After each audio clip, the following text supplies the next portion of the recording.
Video games. Just about everybody enjoys them. But as time goes on, we begin to get tired of the same thing, and change has to become necessary. Some games do this in the form of updates, but sometimes they can negatively affect players' enjoyment of the game. Today, I will be going over games that changed for the worse in no specific order. If you still enjoy any of the games mentioned here, good for you. And feel free to mention any games I didn't list in the comments. Let us commence.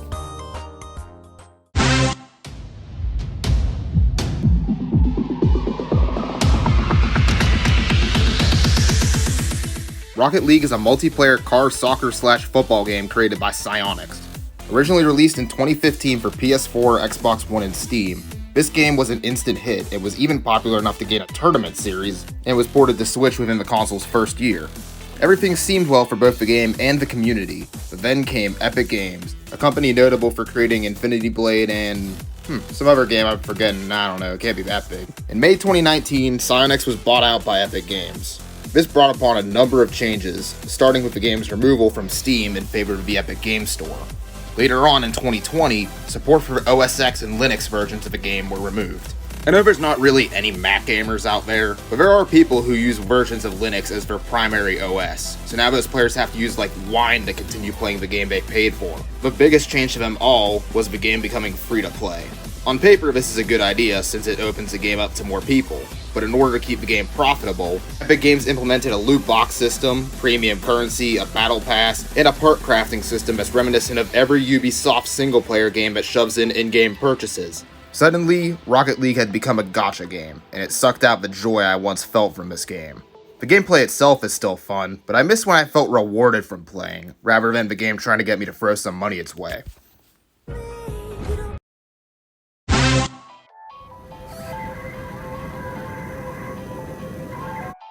Next up on this list is Tom Clancy's Rainbow Six Siege.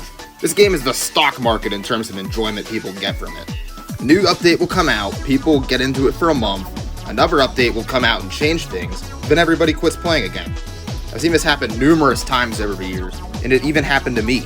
Siege was one of the games I got with my PS4 in 2015, alongside Minecraft, Fallout 4, and Star Wars Battlefront 2015.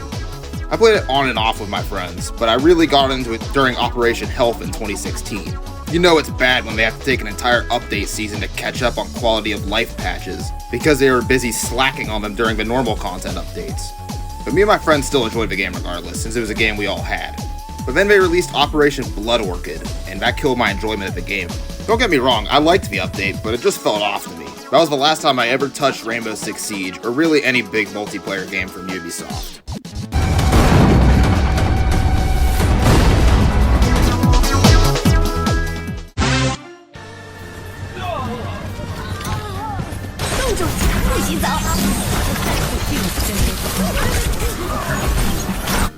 A year after Rainbow Six Siege released, Activision Blizzard released Overwatch, a team-based shooter with a cartoonish art style.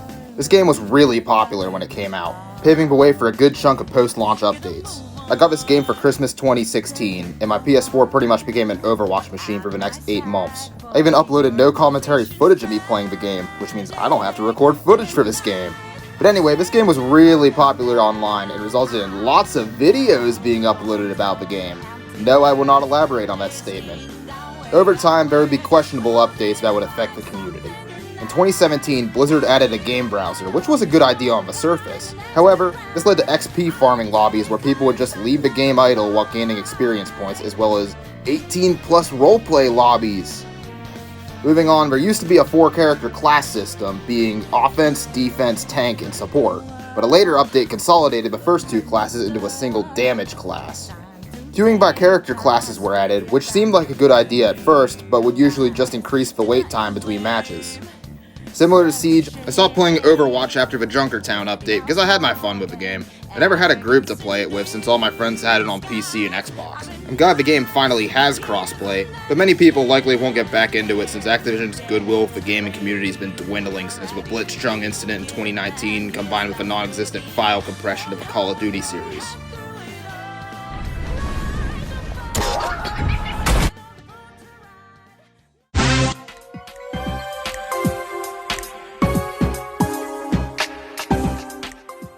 Super Mario Maker 2 is level editor for the Switch. People wanted a new Mario Maker game for the Switch since the second the console was revealed, and it finally happened in 2019. The game did get post-launch updates, such as a power-up that makes you Link, the ability to play with your friends online, it still baffles me that it wasn't there at launch, and the ability to string your worlds together along a world map. These were all great updates, but the problem is that these were the only updates the game received. And worse yet, the last one came out before the game even turned 1 year old. After the Super World update, many people just stopped playing due to there no longer being anything to look forward to. I have a script in the works for a Mario Maker 2 video, but I will say here that there were a lot of potential updates they could have made.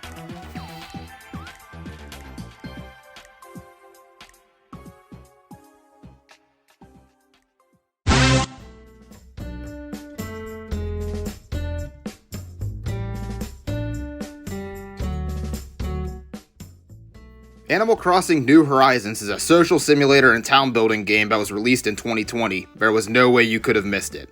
Originally, people were disappointed that the game missed its 2019 release year, but the game releasing in March 2020 was a great call for Nintendo since the World event began right before it released. Everyone was enjoying playing this game during their newfound free time, and it almost got me to spend $60 on a game.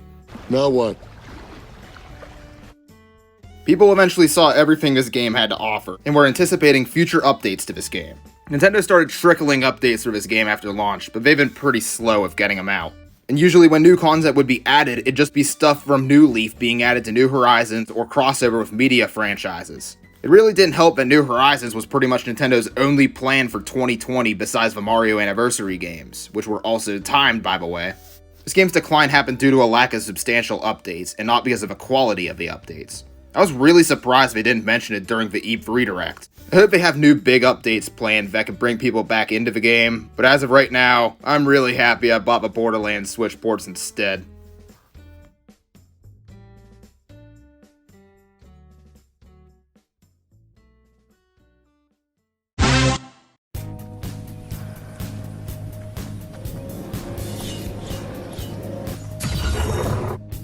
Fortnite is a battle royale game with building aspects. It originally started development in 2011 as a zombie tower defense game, similar to games like Call of Duty Zombies or Halo's Firefight. While this game mode did release, it ended up being pushed to the side in favor of the free-to-play competitive multiplayer mode. Everyone has their own thoughts on Fortnite, but I will praise the game for being one of the few free-to-play games out there to not allow users to gain an advantage from emptying their bank accounts. There were a ton of games back then that did this, and it still happens today with games like Pokemon Unite. This was a major factor that led to the game becoming a hit. I think everybody had a rise and fall with Fortnite, and I'd like to hear yours. I started playing the game around the end of the first season, played some more during season 2, and then I played the game nightly with my friends during seasons 3 through 5 before finally stopping with the 6th season. I still play the game every so often, but it's difficult to play as much as I used to without a group. Another reason why Fortnite did so well is because it had crossovers. This included media franchises such as Marvel, Detective Comics, Rick and Morty, Space Jam, and more. I still kick myself for not getting the Borderlands skin. Apparently you can still get it from buying Borderlands free on the Epic Game Store, but I'm not buying a game I can't run for a cosmetic item in a different game. A lot of people these days like to downplay the success of Fortnite, but I feel like it was a massively important game for the industry. Without it, I guarantee PlayStation would have never allowed cross-platform play on their consoles. They still don't with Borderlands, but you know what I mean. I wouldn't be upset because kids these days grow up with different things than I had as a kid, but instead be happy that newer generations of kids can have a game they can enjoy with their friends. But this is a video about the decline in enjoyment that I and other people had with the game, so I have to get back on track. I think change is necessary to keep a game fresh, but sometimes Fortnite would introduce jarring additions of its updates. I remember one season had planes and hamster balls you could ride in. Another update of the game had this giant air tube that you could glide in to travel across the map faster. At one point, there were spies and disguises and stuff like that. Eventually, it kind of just made things weird, and I think the game is in a better place now than it used to be in. I don't think I'll ever play it as much as I did in 2018, but I'm glad I can look back fondly on it.